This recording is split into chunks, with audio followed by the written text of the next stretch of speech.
Je m'appelle Hudson, j'ai 30 ans et je suis le plus jeune de 4 frères et sœurs qui ne m'ont jamais fait sentir que je faisais partie de la famille. En grandissant, Marcus, Allison et Jack ont formé leur club exclusif. Un club auquel je n'ai jamais été invité à me joindre. Quand ils se sont mariés chacun leur tour. Le schéma a continué, 3 mariages, 3 exclusions délibérées qui ont coupé plus profondément qu'ils ne pouvaient l'imaginer. Maintenant fiancé à ma merveilleuse fiancée, Sophia, je planifie notre mariage avec une seule idée en tête.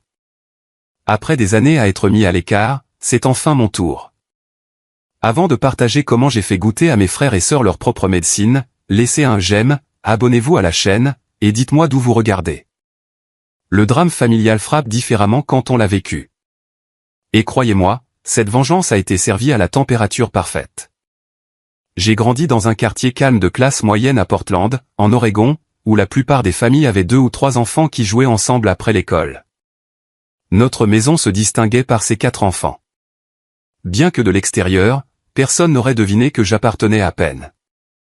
L'écart d'âge entre nous était significatif. Marcus a 39 ans maintenant, Allison 37 ans et Jack 35 ans. Ces années ont fait toute la différence dans la façon dont ils me voyaient. Non pas comme un frère, mais comme un ajout indésirable. Mes parents, Richard et Diana, tenaient une petite quincaillerie familiale qui consommait la majeure partie de leurs heures d'éveil. L'entreprise nous permettait de vivre confortablement, mais exigeait leur attention constante, surtout pendant mes premières années lorsque l'économie a chancelé. Leur absence a créé un foyer où mes frères et sœurs se sont essentiellement élevés eux-mêmes et ont eu du ressentiment à devoir occasionnellement veiller sur moi. Marcus, Allison et Jack ont formé un trio impénétrable dès mes premiers souvenirs. Ils partageaient des blagues intérieures, des langages secrets, et le plus douloureusement un front unifié contre mon inclusion et tout ce qu'ils jugeaient important. Je peux encore me représenter la cabane dans les arbres que mon père a construite dans le chêne de notre jardin quand Marcus a eu 12 ans. Quelques jours plus tard, un panneau peint à la main est apparu sur l'échelle. Interdit aux bébés. Je n'avais que 3 ans alors, mais le message était clair et est devenu un thème pour les 2 décennies suivantes de ma vie. À mesure qu'ils grandissaient, leur méthode d'exclusion devenait plus sophistiquée. Quand ils s'aventuraient en balade à vélo dans le quartier, ils attendaient que maman m'envoie me brosser les dents avant de s'éclipser par la porte arrière. Je sortais dans une maison vide, confus et blessé, tandis qu'ils exploraient les lits de ruisseaux et les terrains abandonnés qui bordaient notre lotissement. Au moment où j'avais appris à rouler assez bien pour suivre, ils étaient passés au skateboard ou à traîner chez des amis, toujours un pas en avance dans leurs efforts pour me laisser derrière. L'été de mes 8 ans, mes parents ont fait une folie pour un voyage en famille à Disney World, des vacances uniques pour une famille gérant une petite entreprise en période incertaine. Mon excitation était sans borne jusqu'au 2e jour, quand je me suis réveillé seul dans la chambre d'hôtel avec un mot griffonné à la hâte, parti à Space Mountain. Trop grand pour toi de toute façon. J'ai passé 3 heures terrifié à l'hôtel jusqu'à ce qu'une femme de ménage aide à contacter la sécurité. Mes parents ont écourté leur propre attraction pour me retrouver, mais mes frères et sœurs se sont contentés de hausser les épaules lorsqu'ils ont été confrontés. On pensait qu'il allait nous ralentir, a expliqué Jack sans remords. Quand je me plaignais à mes parents, leur réponse suivait un schéma prévisible. Ils sont juste plus âgés, Hudson. Ils veulent leur espace, disait ma mère, me lissant les cheveux tout en reportant déjà son attention sur la préparation du dîner ou l'inventaire du magasin. L'approche de mon père était encore moins utile. Durcis-toi, mon fils. Les frères et sœurs se disputent, ils finiront par se rapprocher. Mais ils ne l'ont jamais fait, et mes parents n'ont jamais insisté. Au lieu de m'imposer dans leur monde, j'ai développé mes propres mécanismes d'adaptation.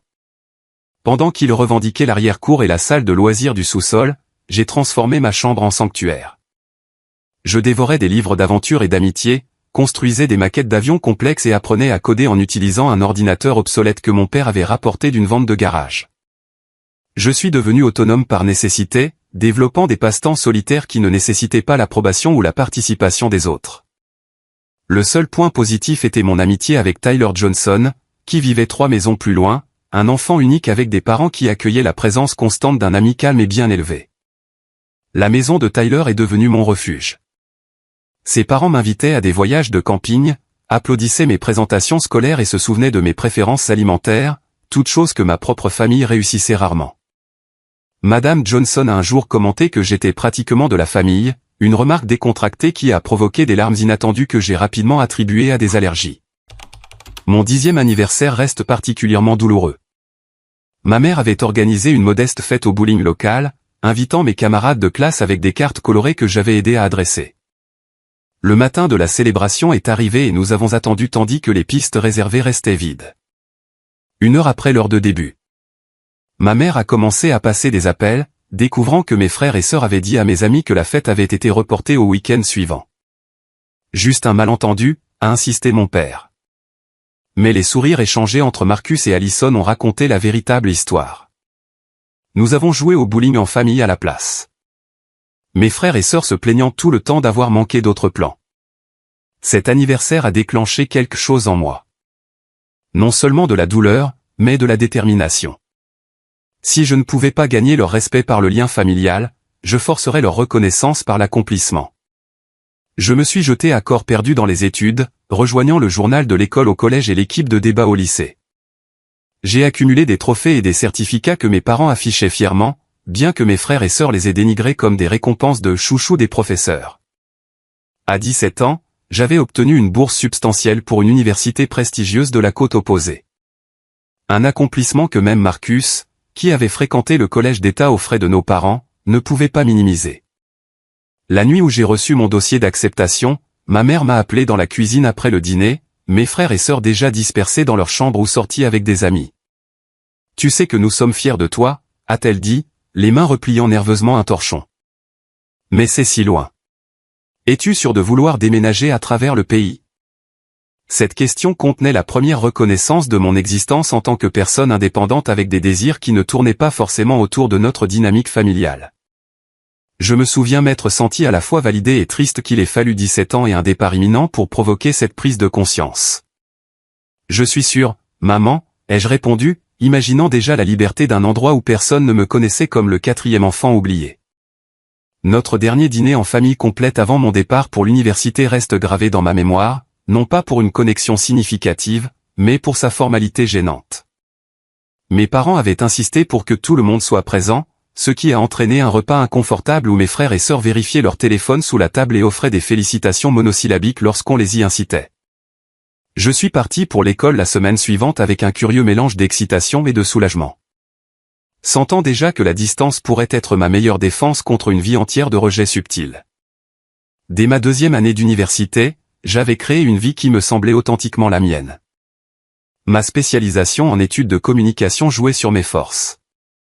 Les professeurs appréciaient mon travail approfondi, et j'avais noué des amitiés solides avec des gens qui aimaient réellement ma compagnie. À 5000 km de Portland, je pensais rarement aux frères et sœurs qui avaient passé des années à me faire sentir invisible. L'appel téléphonique de ma mère en novembre a perturbé cette paix durement gagnée. Marcus a demandé Nathalie en mariage le week-end dernier, a-t-elle annoncé, sa voix débordant d'excitation. Il prévoit un mariage en juin. Mon frère sortait avec Nathalie depuis près de 3 ans, donc la nouvelle n'était pas surprenante. Mais ma réaction m'a pris au dépourvu. Malgré tout, une lueur d'espoir s'est allumée. Un mariage, un nouveau départ, un nouveau membre de la famille, une opportunité de réinitialiser notre relation en tant qu'adulte plutôt qu'en tant qu'enfant rancunier. C'est une excellente nouvelle, ai-je répondu avec un enthousiasme sincère. Je vais vérifier mon emploi du temps d'examen, mais je devrais pouvoir revenir pour un long week-end en juin. Ma mère a émis un son affirmatif avant de changer de sujet pour mes cours. Avec le recul, j'aurais dû reconnaître son évasivité comme l'avertissement qu'elle était. Les vacances de Thanksgiving m'ont ramené à la maison pour la première fois depuis l'été. La maison semblait plus petite d'une certaine manière. Ma chambre d'enfant était conservée, mais donnait l'impression d'appartenir à quelqu'un d'autre.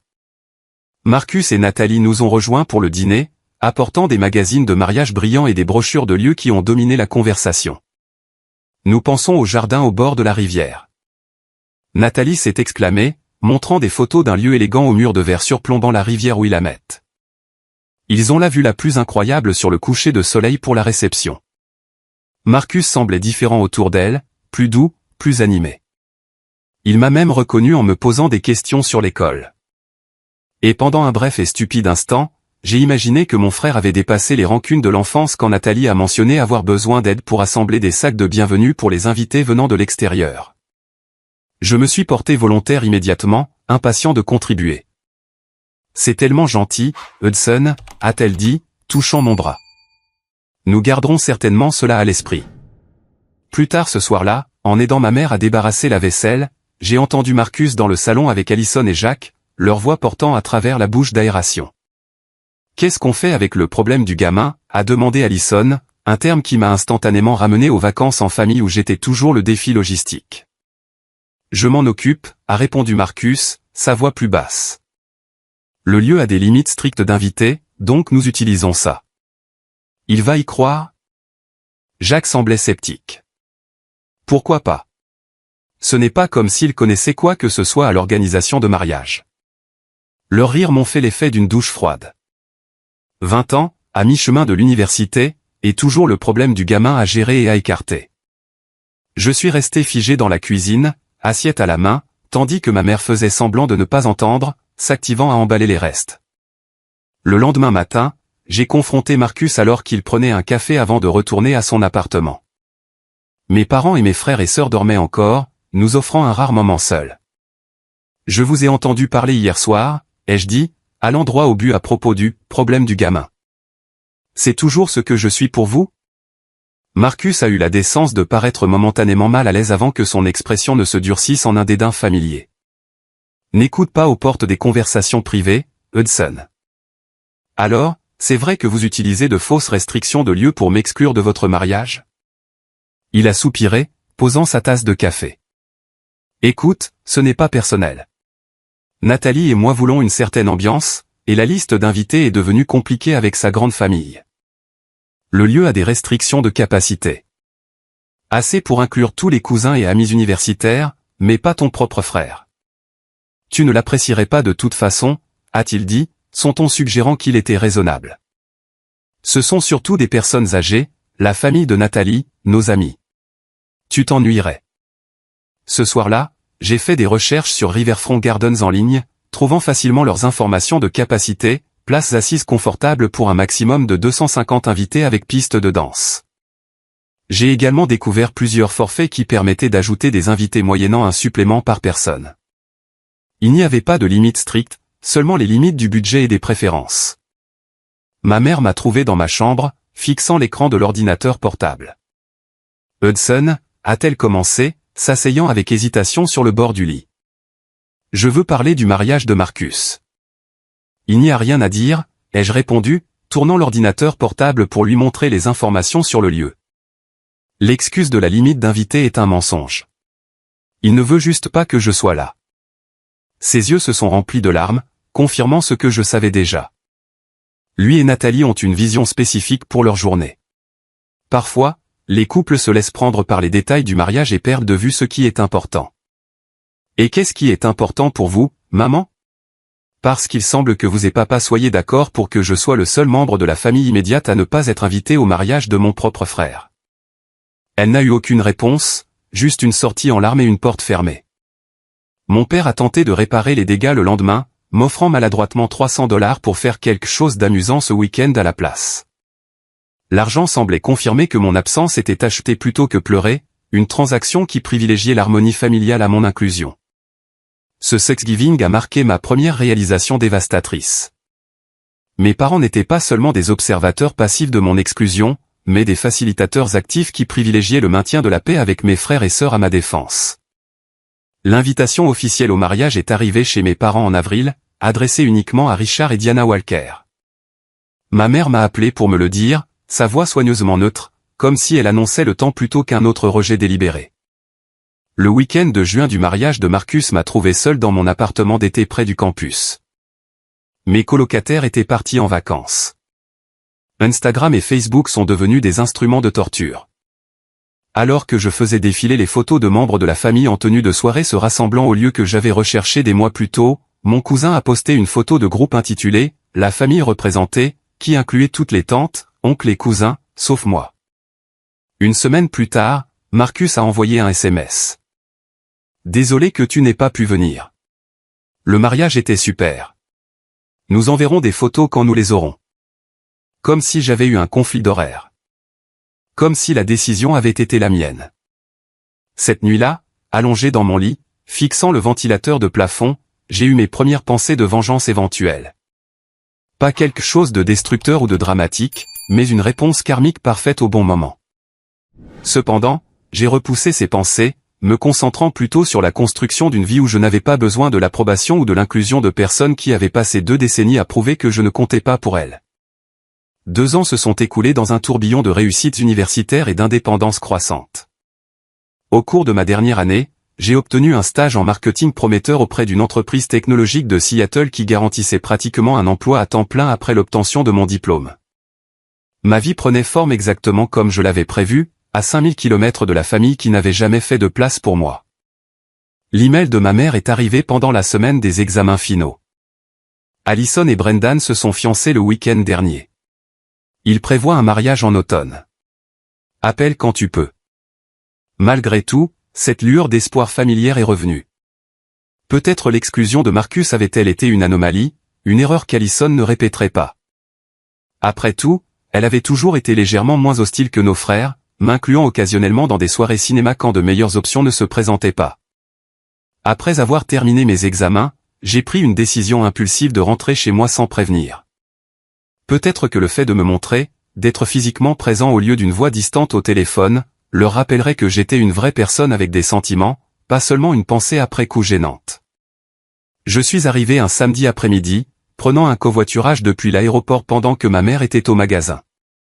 La surprise sur son visage quand elle est entrée et m'a trouvé dans la cuisine était un premier véritable moment de joie, puis une anxiété indubitable. « Hudson, nous ne vous attendions pas avant le mois prochain », s'est-elle exclamée, posant les sacs d'épicerie. Je pensais surprendre tout le monde, ai-je répondu, aidant à déballer les courses. « Où est papa ?»« Au golf avec ses amis. » Et Allison est, elle a fait une pause alors que la porte d'entrée s'ouvrait, révélant ma sœur et son fiancé, Brendan, serrant des magazines de mariage et des échantillons de tissu. Allison s'est figée un instant avant que son expression ne devienne quelque chose qui ressemblait à de la panique. « Hudson, qu'est-ce que tu fais ici? Je vous surprends? Félicitations pour vos fiançailles. » J'ai tendu la main à Brendan, qui semblait confus par l'attention. « Je suis Hudson, le frère d'Allison. »« Ah. Bien sûr, » a-t-il dit en me serrant la main. « Allison a mentionné que vous étiez à l'université dans l'Est. »« M'a mentionné? C'est déjà ça, » ai-je répondu avec une légèreté forcée. Allison a vérifié sa montre avec une préoccupation exagérée. « Nous avons en fait un rendez-vous avec le fleuriste dans 20 minutes. Nous nous sommes juste arrêtés pour prendre les échantillons de couleurs. » Avant que je ne puisse répondre, ils ramassaient leurs affaires et inventaient des excuses hâtives. Brendan avait l'air déconcerté mais suivait Allison qui le poussait pratiquement vers la porte. « Nous devrions nous rattraper plus tard, » ai-je appelé après eux. « Bien sûr, oui, absolument, » a-t-elle répondu sans se retourner. Ma mère s'est affairée à ranger les courses, évitant mon regard. « Ils sont très occupés par la planification du mariage, » a-t-elle dit faiblement. « Je vois, » ai-je répondu. « Peut-être pourrais-je aider. J'ai de l'expérience en design grâce au stage en marketing.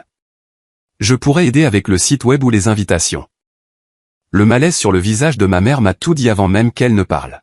« Oh, ma chérie, c'est gentil. Mais Allison est très particulière. Elle et sa colocataire de collège s'occupent de tout ça. »« Maman, » ai-je dit doucement. « Allison a-t-elle l'intention de m'exclure de son mariage aussi ? » Elle a abandonné les courses, s'asseyant lourdement à la table de la cuisine. « Ce n'est pas exactement ça. Elle planifie ce qu'elle appelle un mariage entre amis seulement. Très décontracté, juste leur cercle social proche. Entre amis seulement, signifie généralement pas de famille du tout, ai-je souligné. Est-ce le cas ? Son silence fut accablant.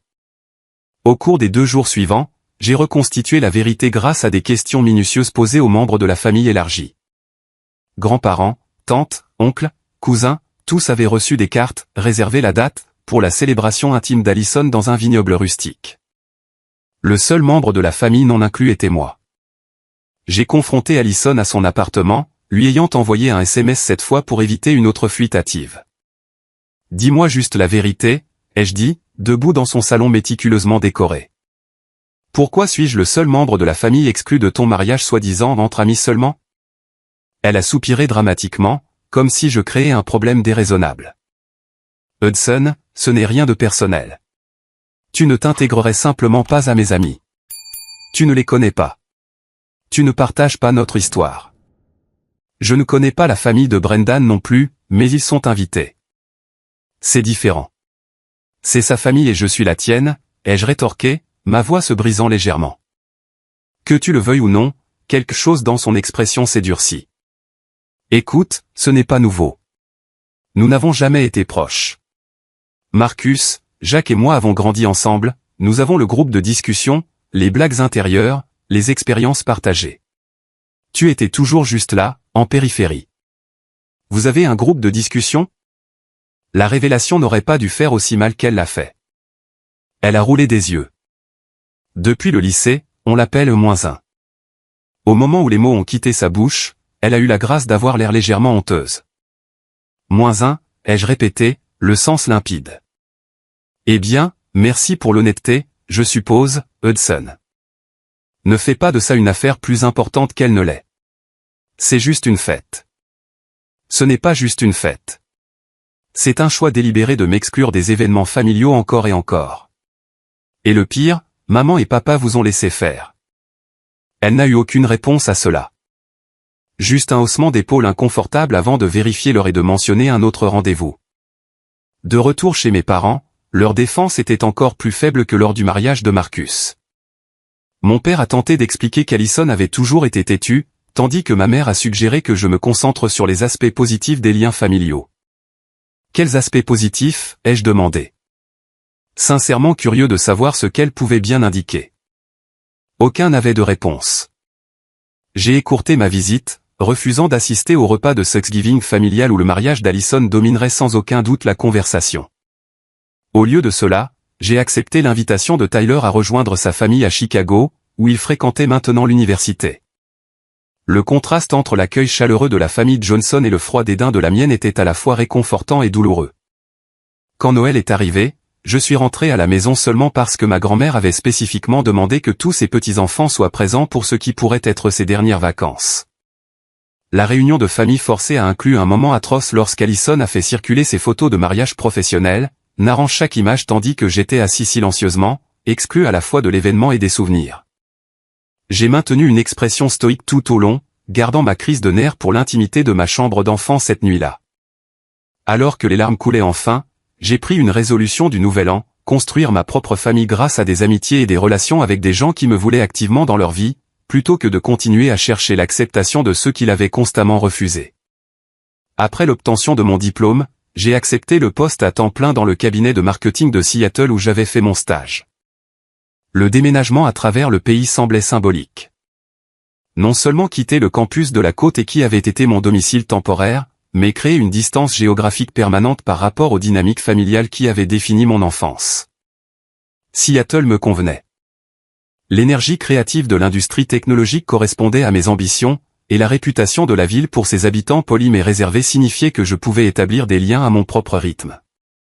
6 mois après mon nouveau poste, j'ai rencontré Sophia lors d'un projet collaboratif entre nos départements. Avec des cheveux foncés, un esprit vif et une gentillesse qui ne semblaient jamais forcés, elle ne ressemblait à personne que j'avais fréquenté à l'université. Notre relation a progressé naturellement, les dîners en semaine évoluant en randonnée le week-end et finalement la rencontre de sa famille très unie qui vivait juste à l'extérieur de la ville. La maison Lou fonctionnait avec une chaleur et une inclusion qui m'ont initialement mis mal à l'aise simplement parce que c'était si peu familier. Les parents de Sophia insistaient pour que je me joigne à leurs dîners dominicaux hebdomadaires. Son père m'enseignant à faire de bonnes boulettes pendant que sa mère gardait mon thé préféré dans leur garde-manger. « Ta famille doit te manquer sur la côte opposée », a commenté un jour Monsieur Lou. Son hypothèse de liens familiaux normaux était à la fois touchante et douloureuse. « Nous ne sommes pas particulièrement proches », ai-je répondu, me concentrant intensément sur le pliage de la pâte à boulettes. C'est pendant cette période paisible de construction de ma propre vie que le message de groupe familial, celui où j'étais réellement inclus, a sonné avec l'annonce de Jacques. A demandé Kristen en mariage hier. Elle a dit, oui, prévoit un mariage au printemps prochain. Des messages de félicitations ont inondé le fil de discussion de la part des parents, de la famille élargie, et bien sûr, de Marcus et Alison. J'ai fixé mon téléphone, me demandant comment réagir. 2 mariages précédents, 2 exclusions délibérées. Pourtant, une partie tenace de moi cherchait toujours le lien, croyait toujours que peut-être cette fois serait différente. J'ai décidé de tenter une dernière réconciliation. Plutôt que de simplement envoyer un SMS, j'ai acheté un cadre photo en cristal coûteux chez un artisan local, l'ai fait graver avec les noms de Jacques et Kristen et la date de leur fiançailles, et je l'ai expédié à leur appartement avec une note sincère exprimant mon bonheur véritable pour eux. 2 semaines plus tard, le colis est revenu à mon adresse à Seattle, non ouvert, mais avec un post-it manuscrit attaché. Merci, mais nous voulons que ce soit intime. Pas même la courtoisie d'ouvrir le cadeau. Pas même la prétention de l'appréciation. Quand ma mère a appelé ce soir-là, je l'ai laissé aller à la messagerie vocale, incapable d'affronter une autre douce explication de pourquoi ma présence n'était pas requise à un autre événement familial. Son message était exactement ce à quoi je m'attendais. Hudson, chérie, Jacques et Kristen prévoient une cérémonie très intime. Juste la famille proche et quelques amis proches. Je sais que tu comprendras. Je l'ai rappelé le lendemain. Ma voix était calme malgré la colère qui couvait sous la surface. Maman, je suis de la famille immédiate. Je suis son frère. Son silence gênant s'est étiré jusqu'à ce que je pense que l'appel avait été coupé. Finalement, elle a soupiré. Je sais, chérie. J'ai essayé de leur parler, à tous les 3. Ton père et moi aussi. Pas assez fort, ai-je répondu, me surprenant moi-même par l'amertume de mon ton. Cela a provoqué une confession inattendue de mon père, qui apparemment écoutait sur l'extension. Hudson, il y a quelque chose que tu devrais comprendre. Tes frères et sœurs, ils ont toujours été jaloux de toi. Jaloux? Le concept semblait absurde. De quoi pouvait-il bien être jaloux? Tes réussites, ton indépendance, la façon dont tu as toujours été autonome tandis qu'il dépendait de nous jusqu'à l'âge adulte. Marcus n'a déménagé qu'à 26 ans et nous avons payé son loyer pendant 2 ans après cela. Allison a changé de majeur 3 fois et a mis 6 ans à obtenir son diplôme. Jacques a à peine terminé le collège communautaire. Et cela est censé excuser le fait qu'il me traite comme si je n'existais pas. Non, a interrompu ma mère. Nous n'excusons pas ça. Nous essayons de l'expliquer. Eh bien, vos explications arrivent 20 ans trop tard, ai-je répondu, mettant fin à l'appel avant que l'émotion ne me submerge. La curiosité m'a poussé à chercher en ligne des informations sur le mariage de Jacques. En quelques minutes, j'ai découvert un site web de mariage détaillé avec des sections protégées par mot de passe pour les invités. La partie publique révélait des projets pour une célébration somptueuse avec 200 invités dans un complexe de montagne.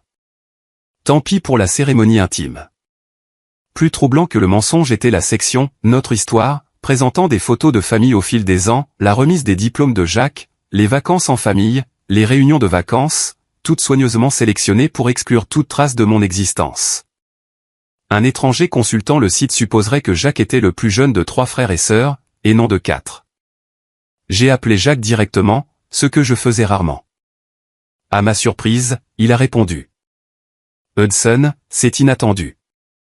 J'ai vu votre site web de mariage, ai-je dit, sautant les plaisanteries. Intéressant comme vous m'avez effacé de l'histoire familiale. Il a soupiré, sans prendre la peine de le nier. Que voulez-vous que je dise? Ces photos représentent nos expériences partagées. Des expériences dont vous m'avez délibérément exclu, même quand j'étais physiquement présent. Vous m'avez recadré de la photo de Noël de 2013. J'étais juste à côté de papa. Écoute, a dit Jacques, son ton soudain direct. Je vais être honnête d'une manière que Marcus et Allison n'ont pas été. Nous ne t'avons jamais considéré comme faisant partie de notre groupe. Nous avons grandi ensemble, nous 3, à l'école primaire, au collège, au lycée.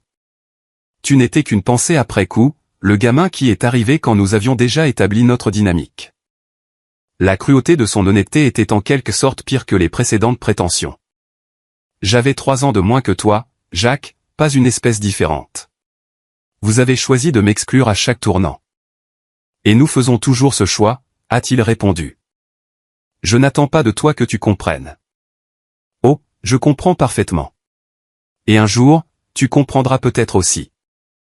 J'ai raccroché, les mains tremblantes d'une combinaison de rage et de résolution. Cette conversation représentait la goutte d'eau qui a fait déborder le vase. Non seulement une autre exclusion, mais l'aveu sans équivoque que cela avait toujours été délibéré. J'ai rédigé un email soigné à mes parents expliquant que j'avais besoin de prendre mes distances avec toute la famille. Leur réponse a été de suggérer une thérapie familiale, une solution en retard de 25 ans et rapidement rejetée par mes frères et sœurs qui ne voyaient aucun problème à résoudre. La confirmation finale que la distance était nécessaire est venue pendant les vacances lorsque la carte annuelle de mes parents est arrivée, avec une photo de famille prise pendant le week-end du mariage de Jacques. Les 3 frères et sœurs et mes parents souriant en tenue de soirée sans aucune reconnaissance de mon absence. Pas même une photo séparée de moi incluse. C'était comme si je n'avais pas seulement été exclu de l'événement, mais effacé de la famille entière. Montrer la carte à Sophia a provoqué sa première véritable colère en ma faveur. Enfant unique élevé par des parents qui la chérissaient, elle a trouvé le comportement de mes frères et sœurs incompréhensible et le laxisme de mes parents impardonnable. Ils ne te méritent pas, a-t-elle déclaré platement, jetant la carte dans la poubelle de recyclage. La famille n'est pas seulement un ADN partagé. C'est être présent. C'est faire de la place. C'est se célébrer mutuellement. Son indignation m'a donné la permission pour la mienne. Et cette nuit-là est devenue un tournant. Blotti sur notre canapé, je me suis enfin permis de ressentir pleinement la douleur accumulée des décennies. Non seulement les exclusions des mariages, mais chaque commentaire dédaigneux, chaque oubli intentionnel, chaque moment où on m'a fait sentir que mon existence était un inconvénient plutôt qu'une joie. Sophia m'a tenu pendant cette crise, et au matin, quelque chose avait changé. La douleur constante de chercher l'approbation de personnes déterminées à la refuser avait commencé à s'apaiser, remplacée par la certitude que je méritais mieux. Je méritais la famille que je construisais, des amis qui choisissaient ma compagnie, des collègues qui valorisaient mes contributions, et surtout, Sophia, qui m'aimait sans réserve ni condition. 2 ans se sont écoulés avec un contact minimal avec ma famille. Des échanges de SMS occasionnels avec mes parents, des appels d'anniversaire qui restaient superficiels, et un silence complet de mes frères et sœurs. Pendant ce temps, ma carrière a prospéré alors que j'étais promu directeur créatif, gérant une équipe qui produisait constamment des campagnes primées. Plus important encore, ma relation avec Sophia s'est approfondie à travers les défis et les célébrations. Quand une alerte sanitaire a envoyé son père à l'hôpital, j'ai pris un congé pour aider la famille à gérer les décisions médicales. Quand ma présentation a permis à notre agence de remporter un client majeur, Sophia a organisé un dîner surprise avec des amis pour célébrer.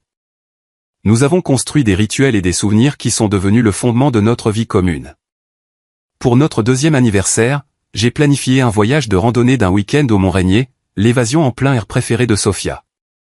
Alors que le lever du soleil peignait le pic enneigé d'une lumière dorée, je me suis agenouillé sur le sentier de montagne et je lui ai demandé de m'épouser. La bague, un saphir entouré de petits diamants, a capté la lumière du matin alors que des larmes remplissaient ses yeux. Oui, a-t-elle murmuré, puis a crié extatiquement au paysage montagneux vide. Oui. Ce soir-là, après le champagne de célébration et les appels à sa famille ravie, la question inévitable s'est posée. Devrions-nous appeler tes parents, a demandé Sophia doucement, sachant le terrain compliqué dans lequel nous entrions. J'ai hésité. Demain. Ce soir, c'est juste pour nous et ta famille. Elle a hoché la tête, comprenant sans jugement.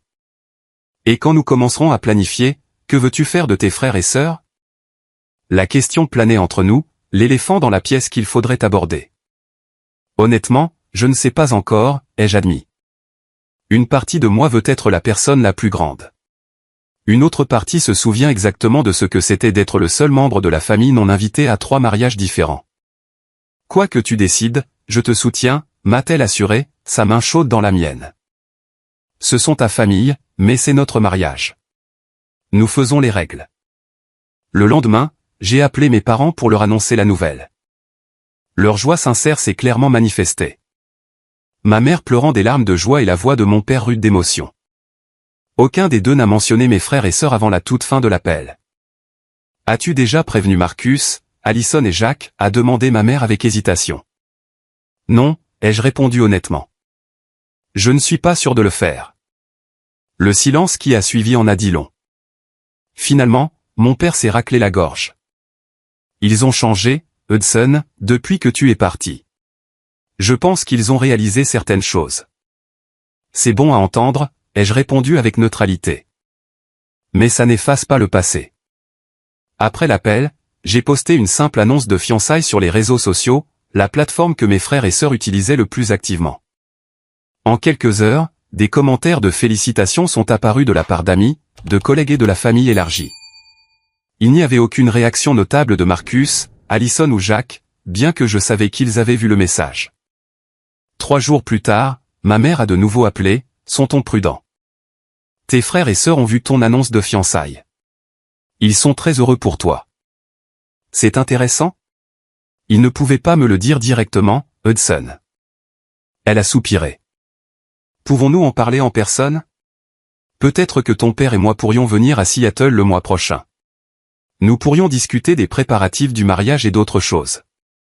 Les « autres choses » signifiaient clairement mes frères et sœurs, mais sa volonté de venir me voir plutôt que de s'attendre à ce que je retourne à Portland représentait un changement. J'ai accepté de dîner lorsqu'il viendrait, fixant la première limite, juste vous et papa, pas dans notre appartement, un restaurant public. Dans les semaines précédant leur visite, Sophia et moi avons commencé les préparatifs préliminaires du mariage. Nous nous sommes mis d'accord sur une cérémonie printanière dans un lieu au bord de l'eau près de Seattle, suffisamment petit pour être intime, mais suffisamment grand pour accueillir les personnes qui comptaient vraiment dans nos vies. La grande famille élargie de Sophia représenterait environ la moitié de la liste d'invités, avec mes amis proches, mes collègues et ma famille choisie formant le reste. Mes parents sont arrivés un vendredi soir, s'installant dans un hôtel du centre-ville avant de nous rejoindre dans un restaurant haut de gamme surplombant le détroit de Puget. Ma mère m'a serré fort dans ses bras, son parfum déclenchant des souvenirs d'enfance que je croyais oubliés depuis longtemps. Mon père, plus grisonnant et légèrement courbé, m'a tapé l'épaule avec une émotion inhabituelle. Après avoir commandé, ma mère a tendu la main sur la table pour me serrer la main. Nous sommes si fiers de toi, Hudson. La vie que tu as construite ici, ton succès en trouvant Sophia, tout ce que tu as accompli. Merci, ai-je répondu, sincèrement ému par sa sincérité. Nous vous devons des excuses, a dit mon père, me surprenant par sa franchise. Ta mère et moi avons beaucoup réfléchi depuis que tu as pris du recul par rapport aux réunions de famille. Nous t'avons déçu. Nous avons permis à tes frères et sœurs de t'exclure à plusieurs reprises, et nous avons privilégié le maintien de la paix au détriment de la défense de ce qui était juste. La simple reconnaissance, tant d'années après, a provoqué un serrement inattendu dans ma gorge. Pourquoi maintenant, ai-je réussi à demander? Pourquoi reconnaître cela après tout ce temps?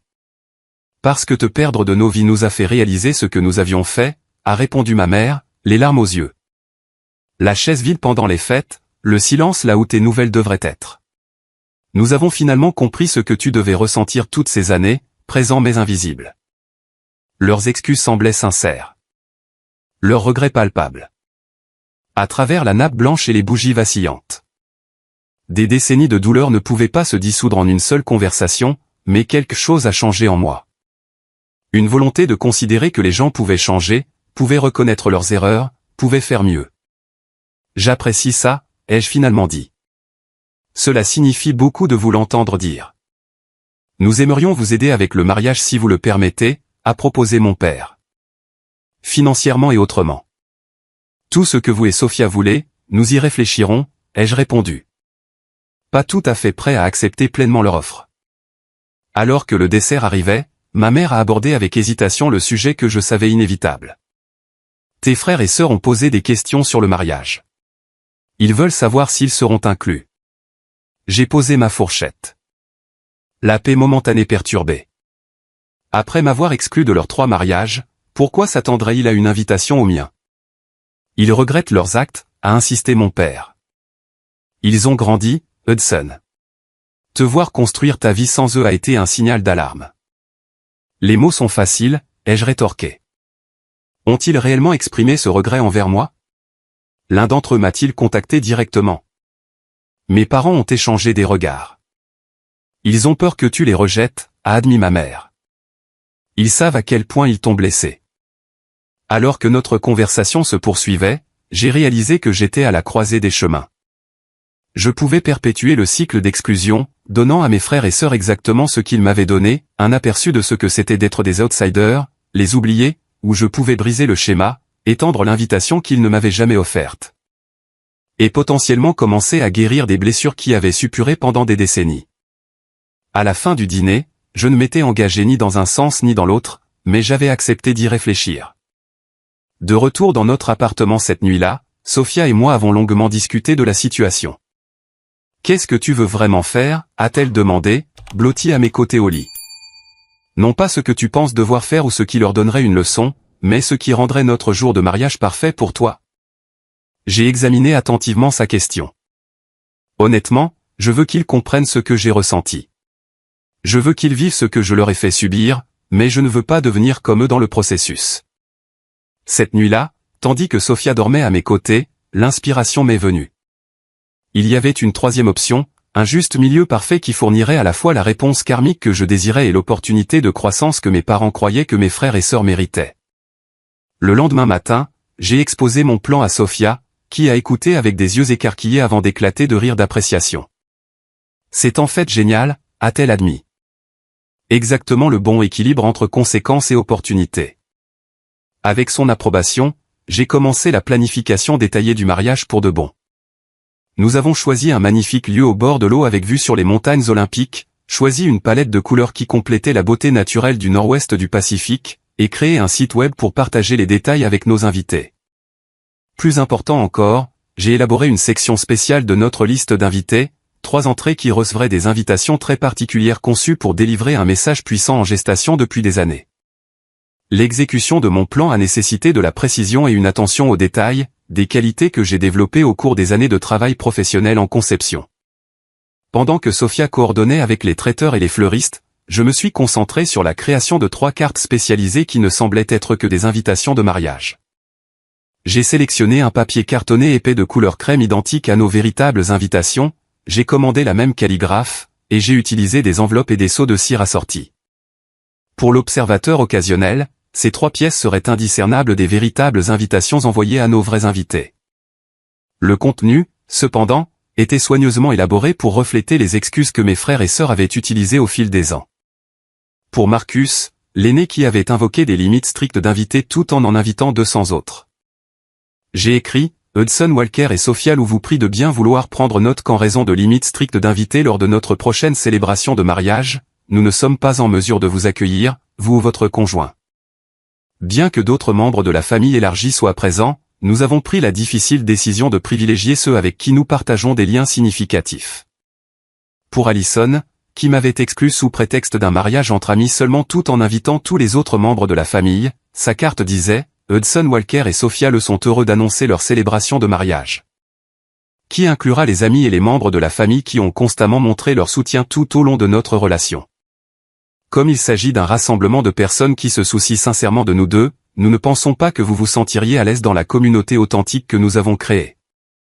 Pour Jacques, qui avait invoqué une cérémonie intime réservée à la famille immédiate tout en planifiant un événement élaboré, j'ai rédigé « Hudson Walker et Sophia vous invitent à comprendre que notre prochain mariage n'inclura que ceux que nous considérons comme la famille immédiate. Telle que nous la définissons.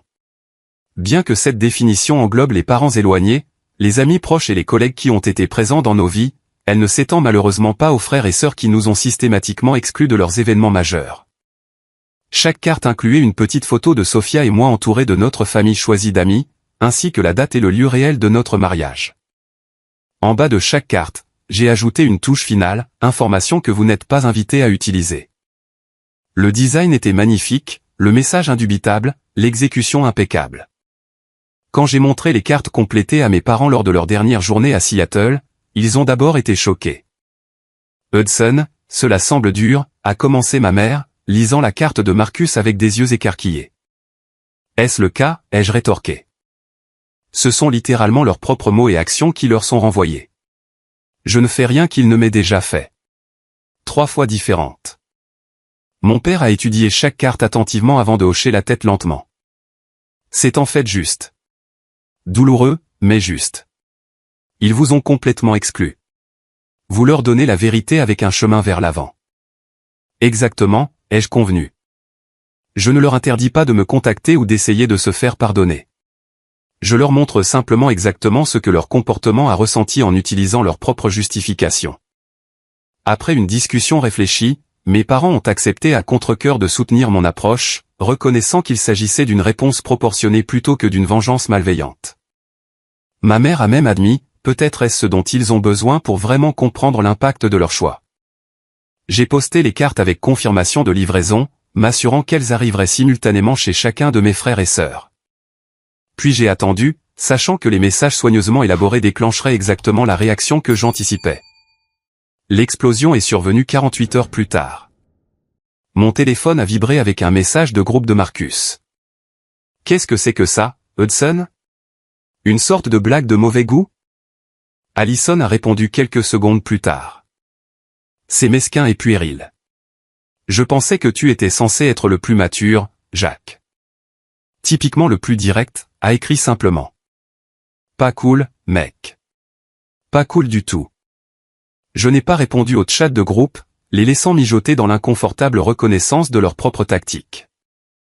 Mes parents ont signalé avoir été bombardés d'appels en colère, qu'ils ont géré en faisant calmement remarquer que mes frères et sœurs éprouvaient exactement ce à quoi ils m'avaient soumis à plusieurs reprises.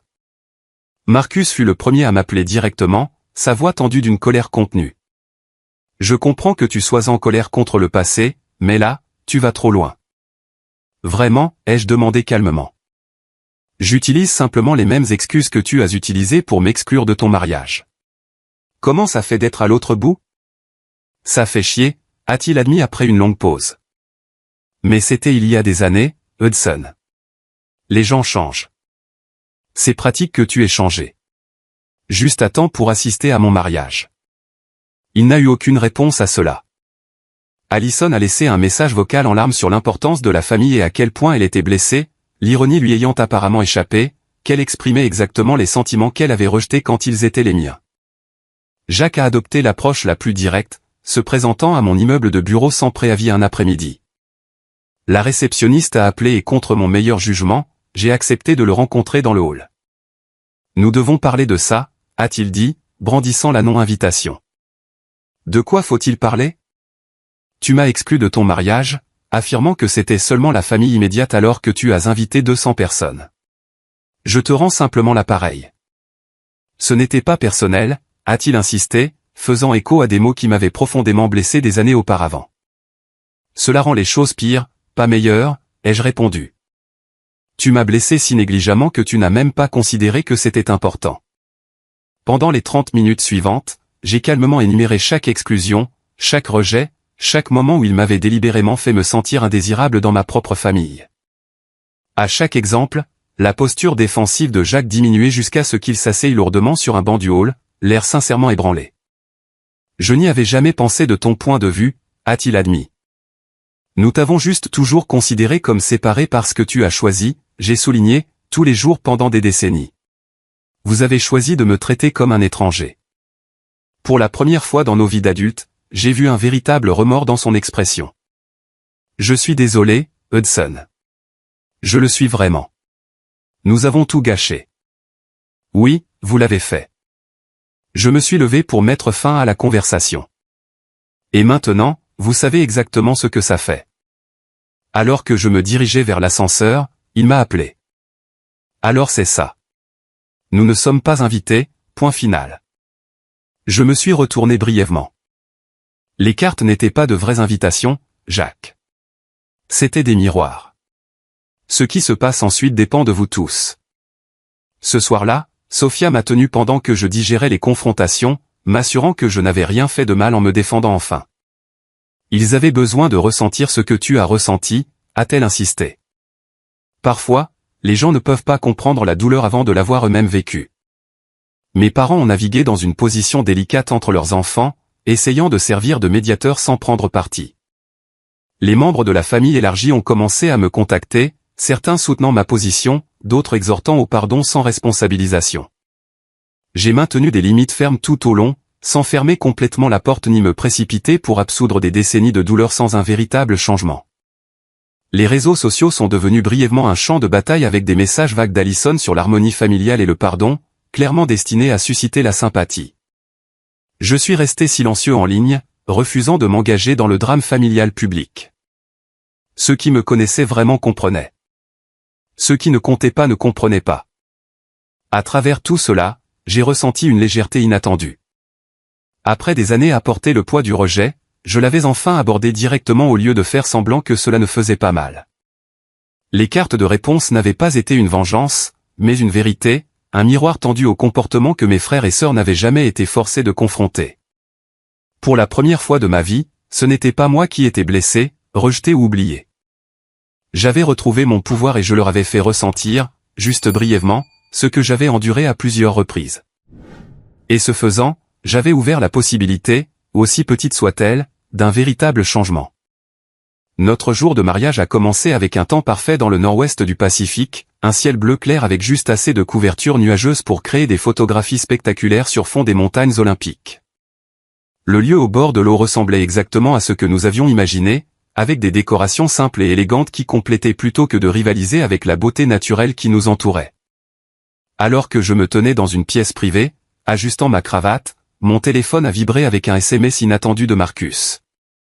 Nous sommes tous au café à 2 pâtés de maison de ton lieu de réception. Pourrions-nous parler avant la cérémonie? Juste 5 minutes. J'ai montré le message à Tyler, mon meilleur homme et plus vieil ami, qui a levé un sourcil. C'est ton choix, mon pote. Mais quoi que tu décides, ne les laisse pas gâcher ta journée. Après un instant de réflexion, j'ai répondu, hall du lieu de réception, 15 minutes, vous trois. Sophia était dans une autre pièce avec ses demoiselles d'honneur, et j'ai décidé de ne pas l'impliquer dans ce drame potentiel avant notre cérémonie. C'était un problème familial à résoudre, et aujourd'hui plus que tout autre jour, j'avais besoin de le gérer avec clarté et force. À l'heure convenue, je me suis dirigé vers le hall vide du lieu de réception, trouvant mes 3 frères et sœurs debout maladroitement près de l'entrée. Ils étaient vêtus formellement, Marcus et Jacques en costume. Allison dans une robe bleue conservatrice. Pendant un instant, les voir ensemble a déclenché un flot de souvenirs d'enfance, la plupart douloureux mais quelques-uns précieux. Merci de nous avoir rencontrés, a commencé Marcus, clairement désigné comme porte-parole. Nous savons que c'est votre jour de mariage, et nous ne voulons pas nous immiscer.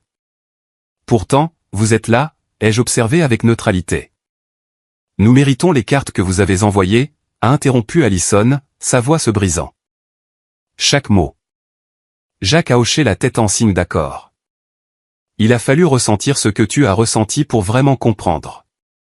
Et même là, ce n'est qu'une fraction parce que tu as vécu ce rejet 3 fois différente. J'ai étudié leur visage, cherchant le dédain ou la condescendance familier, mais je n'ai trouvé qu'un regret sincère. Pourquoi, cette illumination soudaine? Vous avez eu des décennies pour considérer l'impact de vos actions sur moi. Marcus s'est légèrement avancé. La vérité est que j'ai été jaloux de toi depuis que nous étions enfants. Tu as toujours été plus intelligent, plus concentré, plus capable de faire les choses par toi-même. Maman et papa louaient ton indépendance tout en nettoyant constamment mes bêtises. J'ai suivi l'exemple de Marcus, a admis Allison. C'était plus facile de t'exclure que d'admettre que tu me faisais me sentir inadéquate. Quand tu as commencé à tout réussir, j'ai eu du mal avec les bonnes notes, la bourse, la carrière, te garder à distance protéger mon ego. Jacques, toujours le plus direct, a simplement dit, nous étions des frères et sœurs merdiques, Hudson. Il n'y a aucune excuse. Les cartes que tu nous as envoyées ont été le signal d'alarme dont nous avions besoin. Leur franchise m'a surpris. Je m'étais attendu à de la défensive ou des exigences, pas à cette reconnaissance brute. J'apprécie votre honnêteté. C'est un nouveau territoire pour notre famille. Nous ne nous attendons pas à assister à votre mariage, a précisé Marcus. Nous savons que nous n'avons pas mérité cela. Nous voulions juste que vous sachiez que nous comprenons ce que nous avons mal fait, et nous sommes sincèrement désolés. Pendant un instant, j'ai envisagé les possibilités. Je pouvais les renvoyer, maintenant les limites que j'avais établies. Je pouvais les inviter à assister à la cérémonie depuis l'arrière, une demi-inclusion symbolique. Ou je pouvais faire ce qu'ils n'avaient jamais fait pour moi. Faire de la place là où il n'y en avait jamais eu. J'ai passé des années à espérer une inclusion qui n'est jamais venue, ai-je finalement dit. Je voulais mes frères et sœurs au plus grand moment de ma vie.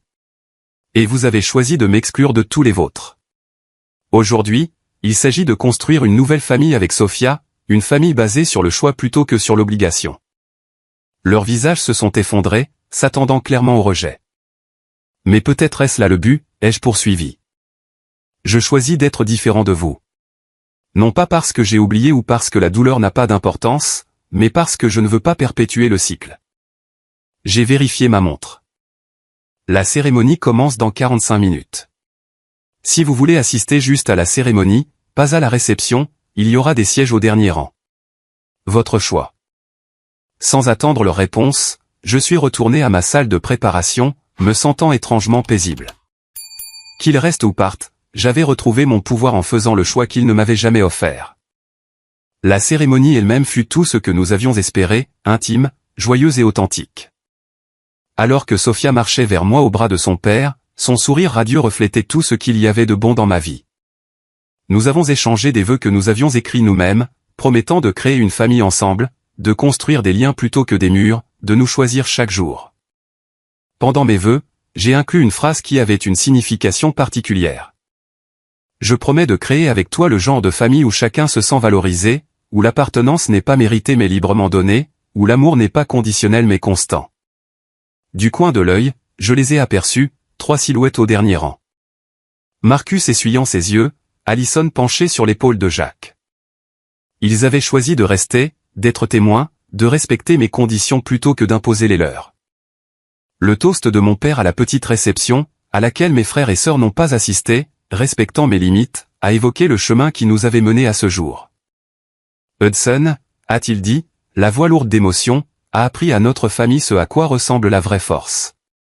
Non pas le genre qui exclut ou diminue les autres, mais le genre qui reste ouvert malgré la douleur, qui construit des ponts là où des murs se dressaient autrefois. Sophia, tu as trouvé un homme qui comprend la vraie valeur de la famille parce qu'il a dû créer la sienne. Nous sommes reconnaissants de faire partie de votre célébration aujourd'hui. La réception a célébré avec ceux qui m'avaient constamment soutenu, Tyler et ses parents qui m'avaient offert un refuge pendant les fêtes difficiles.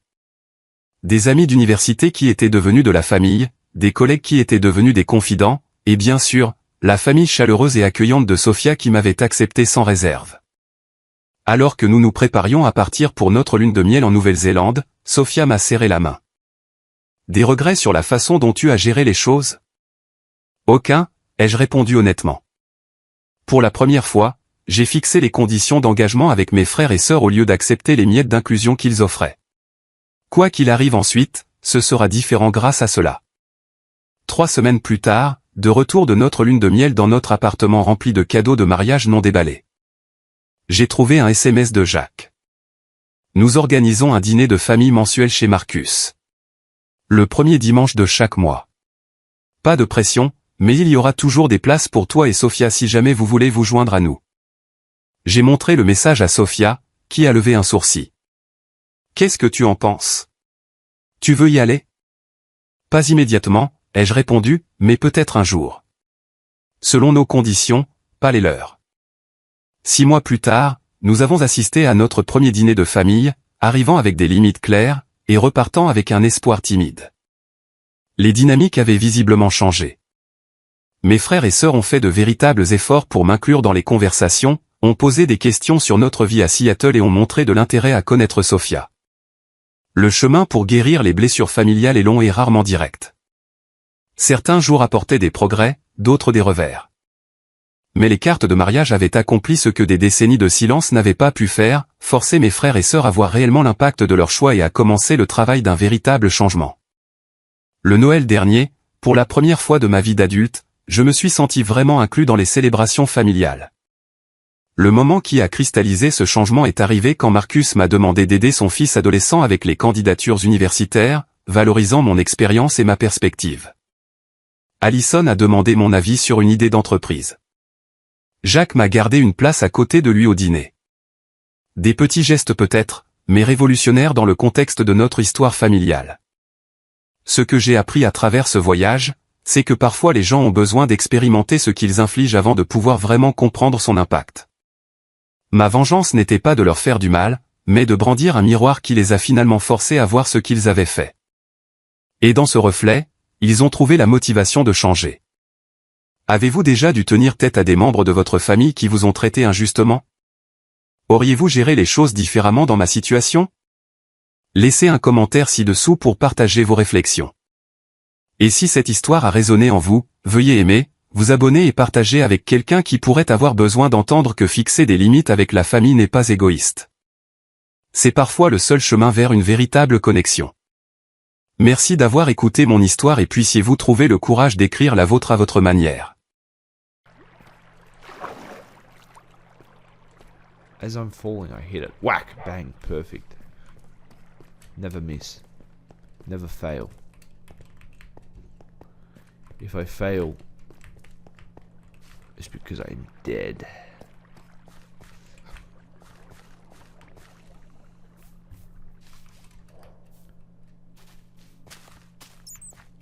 If Penny has 100 followers, I'll be there. If Penny has 0 followers, I'm dead.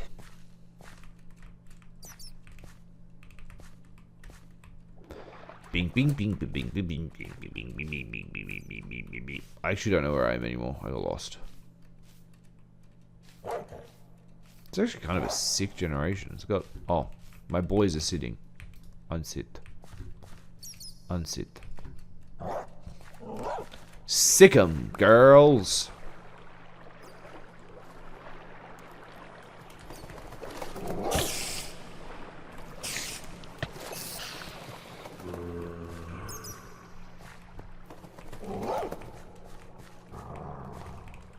Dwarlof.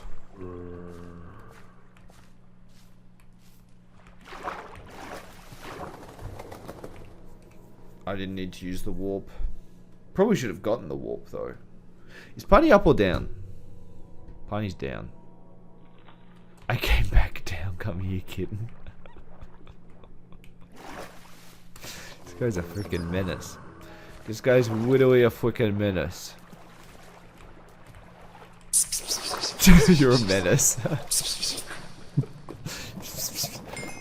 Come back, Blizzards. Where are we going to? We need to go to Lush Forest. And then the horse is here. We ride the horse. We go to Silly Saloon. I mean, Spa? Yep. Yep. Sublime. And just like that, we're done. And the horse is here. So we can... Wait. That's your horse. Did I not tame this horse? I just kidnapped him? Yes. Which kind of not good anyway.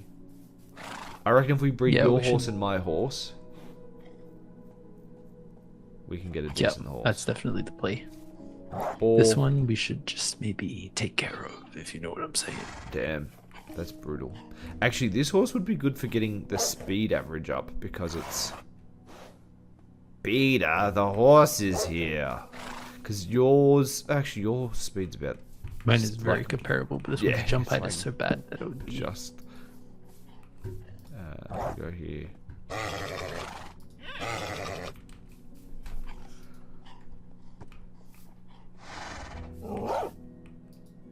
And he's fucking resistant to being tamed. Oh, as I say that.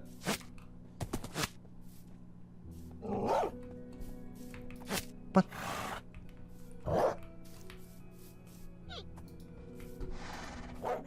What the flip?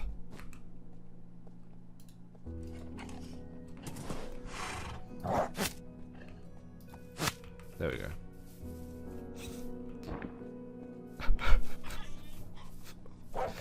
Get him out of here. Poor guy. Maybe the Silly Saloon want him. But.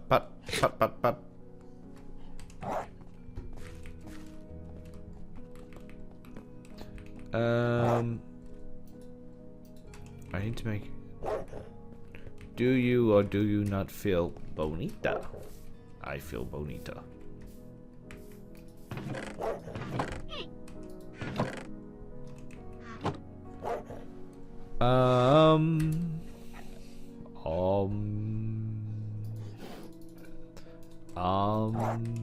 Me when I'm thinking.